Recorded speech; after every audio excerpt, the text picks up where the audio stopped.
नमस्कार साथियों, चलिए आज हम देखते हैं तीसरा भाग इसका 1.1 प्रश्नावली का जो कंटिन्यू। अगर आपने 2 क्लासेस नहीं देखी हैं तो आपको आई बटन लगातार आपको ऊपर, आपको यहाँ पर राइट हैंड में देखेंगे ऊपर आपको आई बटन में दिख रहा होगा।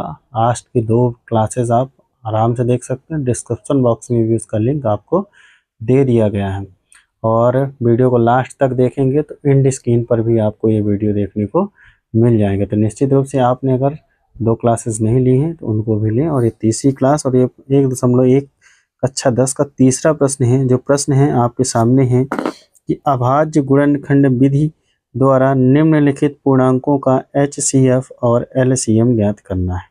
निश्चित रूप से अभी तक अगर आपने 2 वीडियोस देखे हैं तो ये तीसरा वीडियो आपके समझ में आ जाएगा। तो चलिए, इसमें प्रश्न जितना बोले उतना ही काम करना है। इसमें जांच के लिए नहीं बोला, जैसे दूसरे प्रश्न में जांच के लिए बोला था।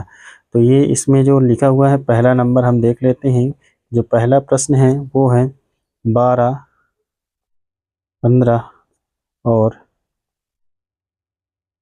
21 का हमें क्या निकालना है, HCF निकालना है और LCM निकालना है। तो चलिए पहले हम इसके गुणनखंड कर लेते हैं। तो 12 किससे कटेगा, 2 से डिवाइड हो रहा है। 2 छक्का 12 और 2 तिहाई 6 और 3 एकम 3। अब देख लेते हैं 15 किससे कट रहा है।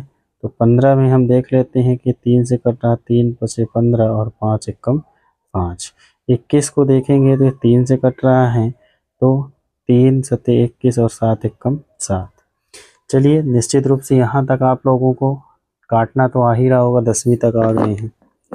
चलिए, नहीं आ रहा तो डिविजिबिलिटी रूल आपको पढ़ना पड़ेगा। अगर डिविजिबिलिटी रूल आपसे नहीं आता कमेंट बॉक्स में कमेंट करिए, डिविजिबिलिटी रूल का भी एक शानदार वीडियो आपको दिया जाएगा।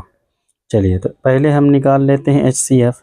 HCF में बेटा देखो हमने बताया था घातांक वाला नियम, तो वही पहले तो इनको लिख लेते हैं।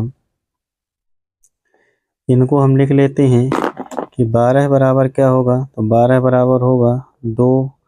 यहाँ देख रहे हैं 2 कितनी बार है, 2 बार है, तो 2 की घाते 2 गुणे 3 की घाते 1 गुणे 1। फिर हम लिख लेते हैं 15 बराबर, तो यहाँ देखेंगे 3 की घाते 1 गुणे 5 की घाते 1 गुणे 1। यहाँ 21 बराबर हम लिख लेते हैं 3 की घाते 1 गुणे 7 की घाते 1 गुणे 1। यहाँ तक आप लोगों के समझ में आ गया होगा। चलिए यहाँ से आप बेटा समझिएगा, घातांक रूप से तो हम बता ही दिए थे कैसे करना है, लेकिन यहाँ से अगर हम HCF की बात करेंगे तो HCF का मतलब होता है हाईएस्ट कॉमन फैक्टर, यानी कि जो तीनों में होना चाहिए वो सबसे बड़ा होना चाहिए। तो हम देख रहे हैं कि 2 यहाँ पर है लेकिन यहाँ नहीं है, यहाँ भी नहीं है, तो HCF 2 नहीं होगा।